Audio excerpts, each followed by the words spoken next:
I want to share with you probably my favorite tool for focus. And you start by doing this, writing this down. Questions are the answer. We have about 60,000 thoughts a day. A lot of those thoughts come in the form of a question that we ask ourselves. And there is one, what I call your dominant question, a question that you ask more than any other, consciously and mostly unconsciously.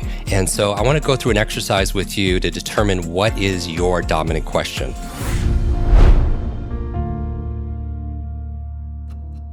Let me give you an example. Because I went through these struggles as a child, I had my brain injury when I was 5. I had migraines every day as a kid. I just thought that was just normal. I had balance issue, coordination issues. I would have poor focus, poor memory. It took me 3 years longer to learn how to read. Many of you know the story. When I was 9 years old, I was slowing down in class because I just wasn't understanding the lessons. I was being teased and bullied pretty harshly because of it, called all kinds of names and picked on, and the teacher came to my defense, pointed to me in front of the whole class and said, "Leave that kid alone. That's the boy with the broken brain." And that became my identity.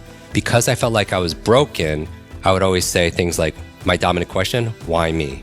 My dominant question became, how do I become invisible? Because I didn't want to be picked on, so I didn't want to have the spotlight. I never knew the answers when I was called on in school. How did it reflect in my life as a child? I would shrink down. I would collapse myself. I didn't want to take up a lot of space because I didn't want to be seen. I would sit behind, all the way in the back, or behind the tall kid in class because I just always wanted to be invisible. And so my dominant question is, how do I be invisible?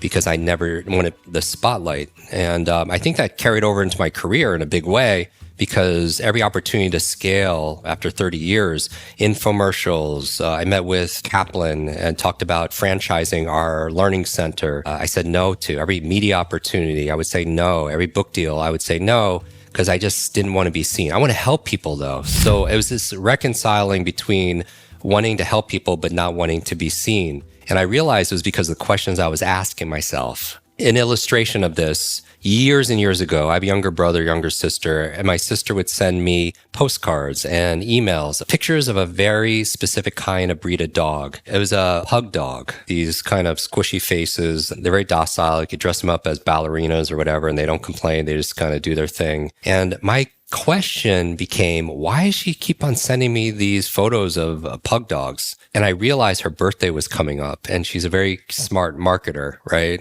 And she was seeding a future birthday gift, which I ended up getting her. An interesting phenomenon happened to me. I started seeing pug dogs while she was sending me these images everywhere. At my health food store, ready to check out with my groceries, and the person in front of me checking out is holding a pug dog. You know, I'm a runner. I'd be running in my neighborhood, and I swear there's this guy one day walking 6 pug dogs. Did these pug dogs just magically appear in my neighborhood? Did they teleport and manifest in my neighborhood?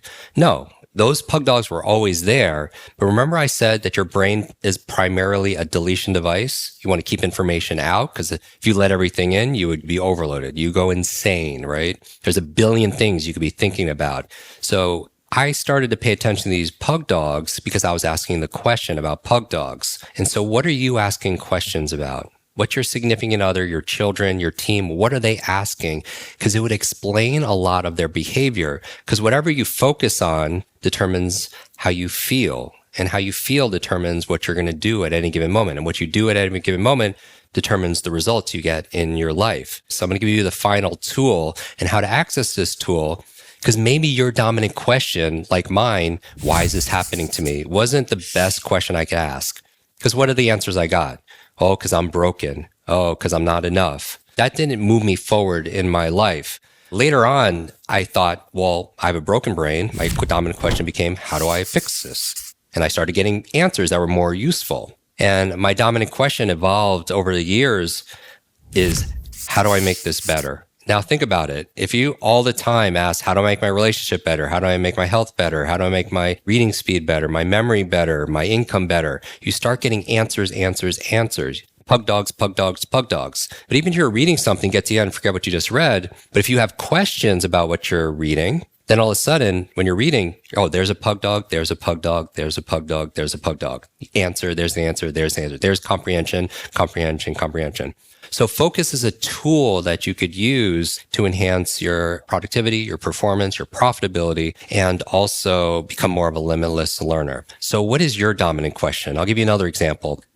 I took a friend through this exercise on how to find your dominant question. And we found out her dominant question, the question she asked herself 100, 300 times a day without even knowing it, or sometimes knowing it, but unconsciously asking, is how do I get people to like me?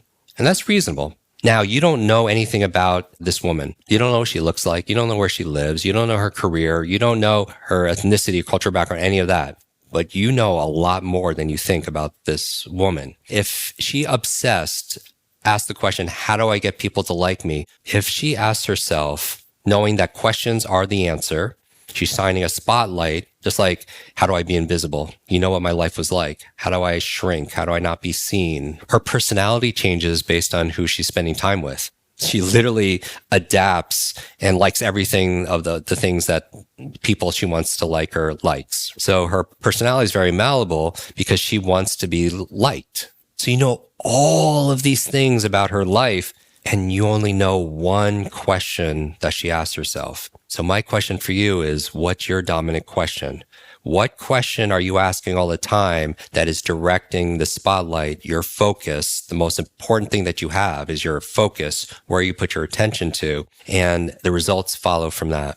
I was doing a brain training for the actor Will Smith, and we were in Toronto, and I spent the day with him doing our brain training. And at night, they were filming. It was a night shoot. And everyone thinks that Hollywood is just very glamorous. And it just really, for those of you in the industry, it's just not. It's like, hurry up and wait, right? It's 2:00 in the morning. It's February in Toronto. So it is freezing outside. And they're taking breaks to reset. And I'm with his family from West Philly. And we're under this tent watching all these monitors where they're filming. And during the break, Will Smith comes and he makes us all hot chocolate. Even though there's a crew that would do that, right? He starts cracking jokes. He starts telling stories, right? Because you know what his dominant question is? The question he asks all the time is, how do I make this moment more magical? And I was always thinking about, my question is how to make it better. So I was like, well, how would you improve that? And then he came up with, immediately, really fast, very sharp thinker. He said, how do I make this moment even more magical? What does that presuppose? That it's already magical, right? So the words that we use in our mind direct everything in our life. It's the program it will run. Just like remembering names, your brain is this incredible supercomputer. And if you tell yourself, I'm not good at remembering names, you won't remember the name of the next person you meet because you program your supercomputer not to. If you truly understood how powerful your mind is, you wouldn't say or think something you didn't want to be true. So you want to stand guard to your mind, especially with the questions you're asking yourself. So how do I get people to like me? You get a certain answer. Why does this always happen to me? You get a certain answer. How do I make this better? You get a certain answer. So I realized when he's bringing us hot chocolate, telling stories, cracking jokes, that Will is living his dominant question. How do I make this moment even more magical? So let's come back to you. Let's come back to your family. Let's come back to your team, your customers. What's their dominant question? Because it will explain with incredible specificity why their life is the way it is. The focus is like an arrow. That arrow head is where everything else comes from. Wherever our focus goes, that's where our energy flows. So a few tips on how to find your dominant question. 4 things that you could do. Are you tired of constantly feeling overwhelmed by your never-ending to-do list? Do you struggle to find enough hours in the day to accomplish everything you need? But what if I told you there's a solution that can help you take back control of your time, your focus, your productivity? I'd like to introduce you to Kwik Productivity. This 10-day course is designed to provide you with the proven strategies you need to get more done in less time without burning out. So if you're ready to learn to get the most out of your time, your tasks, and your life, then don't wait any longer. Click the link below to learn more and secure your spot and your access right now. Number 1, look for patterns. When you are faced with a challenge or a conflict or a difficult situation, be highly aware of, sensitize. Awareness is the first step to learning anything. You can't change something unless you know it's there. So you go from unconscious to conscious. And so the first step is look at the patterns. When you're faced with conflict, some kind of situation, where does your mind go? And what are you saying to yourself? Number 2, journaling is a great practice to discover your dominant question. When you're stream of consciousness and you're just writing in your journal, there's something magical happens. You're taking the invisible and you're making it visible. That's why you write your goals, right? It's the first step in manifesting what's in your mind to something physical outside of yourself. When you are journaling, stream of consciousness about things, see the pattern of your thoughts. You start seeing that there's a certain cadence or certain ideas repeat itself. The third idea is feedback. Talk to your friends, talk to your family, talk to your coworkers, because they probably have some insight in terms of how you think. Sometimes they say it's hard to see the label when you're inside the jar. If you're inside the jar, it's hard to see the label. And sometimes your friends and family, the people that are around you the most, they could see what you can't see. Just like fish probably don't perceive water because it's just there all the time. And so the idea here is get feedback from your friends, your family, teach them this dominant question so you learn it better, and ask them to guess your dominant question. And that will give you some insight in there as well. The fourth thing you could do to help you discover your dominant question is meditation. And I don't meditate to get enlightened. I actually use meditation as a focusing exercise. You can't stop your thoughts. That's not meditation. You can't stop your thoughts because that's what your mind does. Like your heart beats. You can't stop your heart from beating. You can't stop your mind from having thoughts. The idea here, though, is a focusing exercise. The idea here is when your thoughts go outside of your meditation, you start thinking about work, something going on with the kids, your dry cleaning, whatever.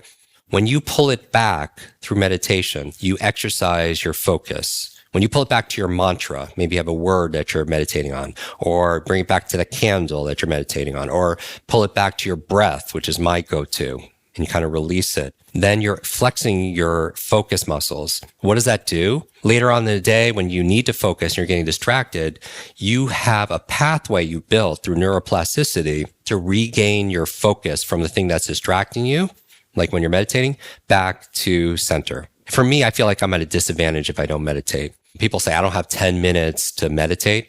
If you're so busy, you don't have 10 minutes to meditate, you should meditate for an hour.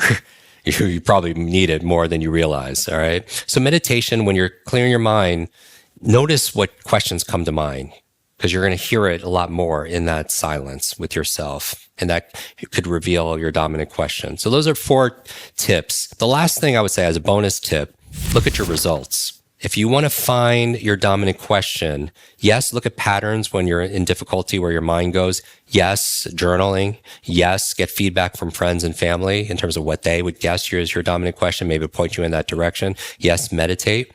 But also a very easy way of finding your dominant question is, what are the results you're creating on a regular basis? Because those results are not random. Those results come from focus, which means you probably ask a question that led to that focus, and that focus led to feelings and behaviors to get you that result. So is it consistently bad relationships, right? As an example, or consistently bad learning, or consistently bad whatever mistakes that you're making? Go back and deconstruct. And it takes an honest look at looking in the mirror, like, what am I asking myself that makes me pursue these relationships or pursue XYZ, right? So the results would be kind of like the canary in the mining in the cave. That will give you an idea of where your focus is and what questions are generating that level of focus. So that's the dominant question.